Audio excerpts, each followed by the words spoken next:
আসসালামু আলাইকুম প্রিয় খামারি ভাই ও বোনেরা, আপনারা কিভাবে বুঝবেন যে আপনার খামারের মুরগিগুলো অসুস্থ? আপনার সঠিক রোগ নির্ণয়ের জন্য আপনার ময়নাতদন্ত অতীব জরুরি। এছাড়াও আপনি মুরগির মল দেখেও রোগ নির্ণয় করতে পারবেন। আরও বেশ কিছু সিমটম আছে এখানে আমরা দেখাচ্ছি যে যেভাবে আপনি সঠিকভাবে মুরগির ওষুধগুলো বা কোনো রোগ নিরূপায় করতে পারবেন। তো আমরা 10 দিনে একটা ব্রয়লার বাচ্চা একটা ফার্মে মারা যাওয়ার পরে অভিজ্ঞ একজন দক্ষ ভেটেরিনারি ডাক্তারের মাধ্যমে আমরা তার দেহকে কাটার পরে নিবিড়ভাবে পর্যবেক্ষণ করছি।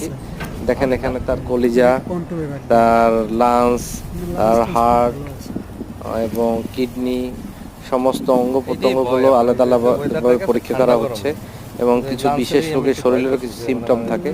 তো মাশাআল্লাহ এই মুরগিটির কোনো সিমটম পাওয়া যায়নি, মুরগিটি ভালো আছে।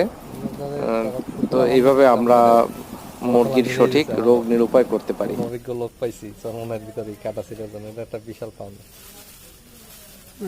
ঠিক আছে, আলহামদুলিল্লাহ না।